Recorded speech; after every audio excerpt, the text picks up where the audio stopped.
So, guys, major news coming in with regards to international students inside Canada and also the people who will be coming to Canada. Guys, postgraduate work permits, the famous open work permits after graduating from an international, international education course for every international student is undergoing a major overhaul. And let me tell you, these changes are not for good because they are planning to reduce the timeline probably. They could link it to job offers, they could link it to other prerequisites as well. Probably it looks like they're trying to follow either UK or US, the kind of changes which we will talk about, the changes in detail today. But yes, major overhaul to the postgraduate work permit program is underway. The consultations are going on, and the Canadian news agencies are reporting this.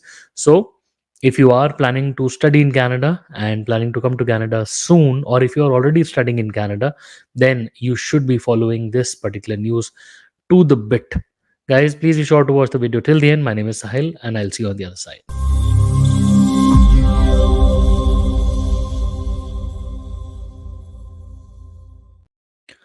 So, guys, welcome back once again. My name is Sahil, and I'm a regulated Canadian immigration consultant, and I practice here in Ontario. My office is here. If you have to get in touch with me, my number is on the screen, and the details are there in the description box. More than happy to speak with you.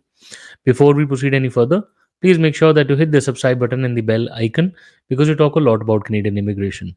And if you are an aspirant of moving to Canada, then this is the channel that you must be subscribed to all the time. So, guys, we are discussing the not so pleasant news around major changes once again in the international student pathway. Guys, already on January the 22nd of 2024, the Immigration Minister Mark Miller, the Immigration Department of Canada, announced major overhaul to the international student pathway. They did change a lot about the kind of colleges that you would be studying in, the public private partnership models as well.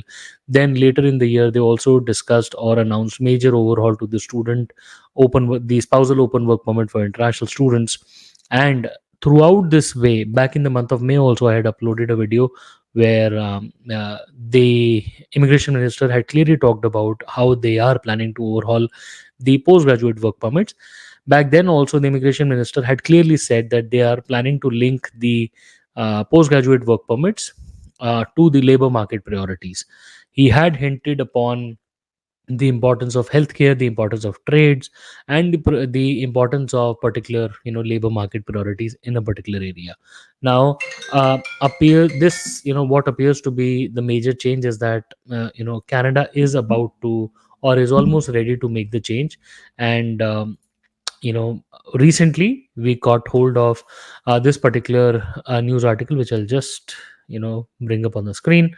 So Toronto Star, which is one of the bigger news agencies here in Canada, is reporting this particular news that the immigration department has been circulating a document in the DLIs, which is basically the colleges, and trying to hold consultations with the stakeholders. Now, whenever we talk about stakeholders, so how a change happens in Canada, whenever it's about any law, any regulation, or anything like that.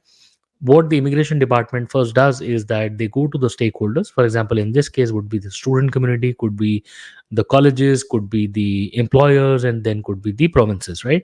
So they would go to these stakeholders and put forward their thoughts, their questions, and it would be like a survey, and they would request them to give their feedback on the thought process.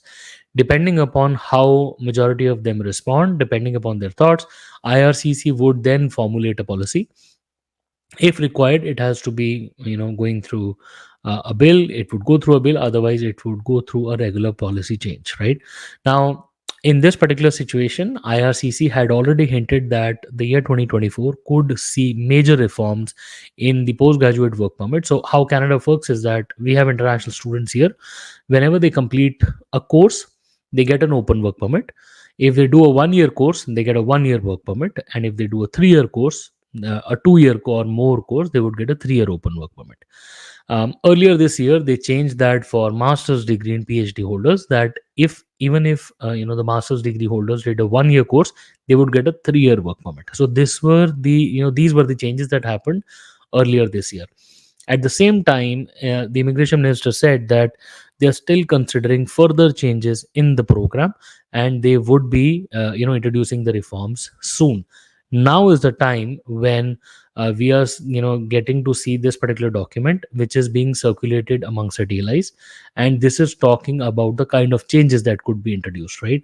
So there are a couple of documents that are, there are a couple of questions. So there's a list of 8 questions that are being circulated amongst the DLIs, and these questions are talking specifically about what IRCC is considering. Now I will not take you through the depth of each question because that will be kind of irrelevant for you, but I will talk about the major changes that can be expected and the major takeaways from this particular situation. Now, couple of questions in this particular document. So it's like a survey sent out to these stakeholders. Couple of these questions are directed to the provinces, and couple of them are directed to the colleges. And the gist that can be taken away is that first, clearly in the first question itself, the immigration minister has clearly said that they are planning to link the work permits to a particular labor market job. So say what do you feel about restricting or putting a length towards international students who may be studying in a particular program or may be working in a particular occupation? What do you think are the occupations that should be included based on the needs in your area? So it's a very area specific, more of a question towards the provinces, but also the DLIs could respond to them, giving them a more localized feedback, right?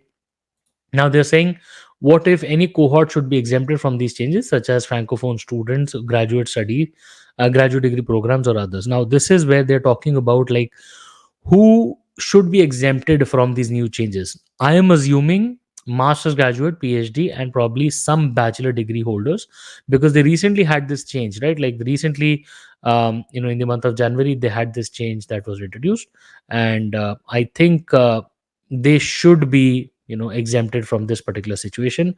However, we will get to know shortly what's going to come through, right?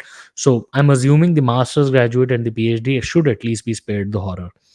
Apart from this, they are saying that the third question is really important, where they're talking about should the international students be required to demonstrate a proof of job offer with aligning the occupational shortage list in order to hold a PGWP beyond 1 year. Now this is extremely important because what this is pointing to is that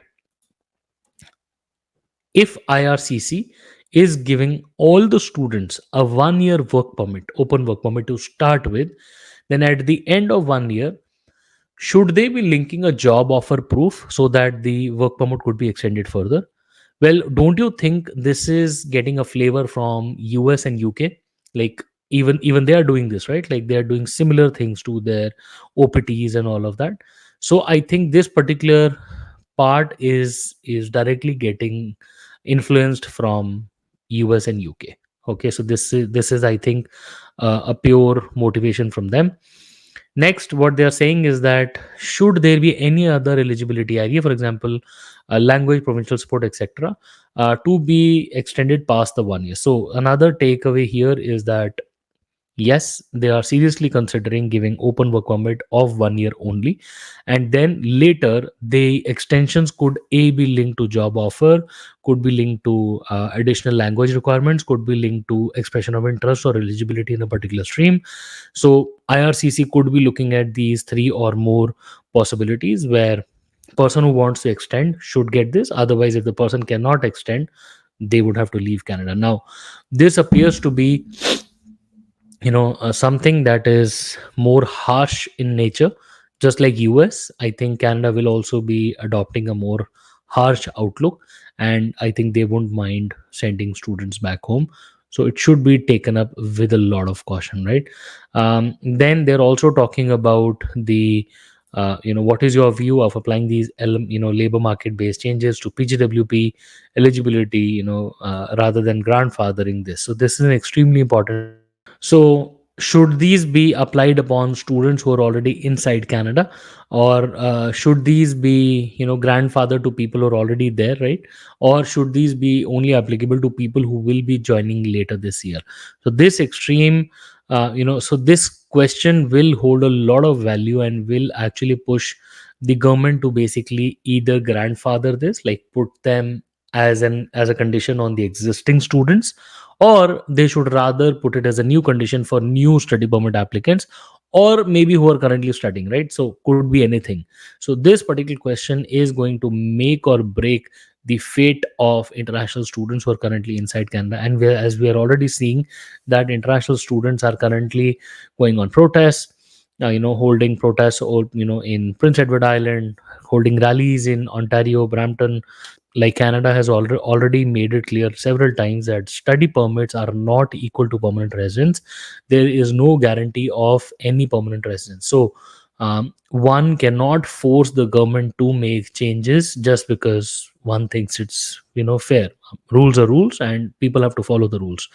So, like I said, things could have been, could be getting more harsh, as we may see it, but um, IRCC looks like it's following the shoes of US and UK at some times, because those are the ones who are actually taking out decisions in these fashion, right? So we UK also has 1 year permits and then needs extensions.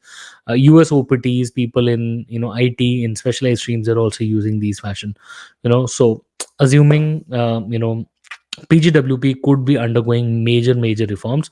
There are other questions as well in the in the whole brochure, but these are the major ones to focus on. The other questions are obviously linked towards provinces, which area has more shortage, which do you think feedback on the labor market impact, um, how frequently should we be changing the NOC codes.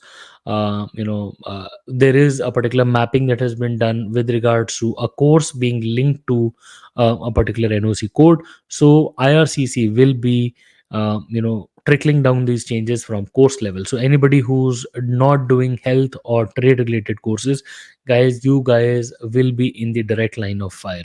So anybody who's doing generic course like a project management or a business intelligence or something like that, I think it is time for you guys to make a move so that you don't get caught up in the wind. Okay, guys, we are closely following this particular update with regards to postgraduate work permits, because we deal with international students all the time. As soon as we get an update, we will definitely keep you posted. But for you guys, for people who are trying to come to Canada as well, guys, I think it is time that you guys start looking at health, trade, more skill related programs instead of going into generic programs, because that should be catching up on the wind pretty shortly. Guys, I hope you got something interesting. And like we always say, if you are interested in discussing your case, getting your case assessed, please feel free to schedule a consultation, and we would be more than happy to speak with you. Once again, we wish you all the best, and we really hope to see you soon in Canada. All the best.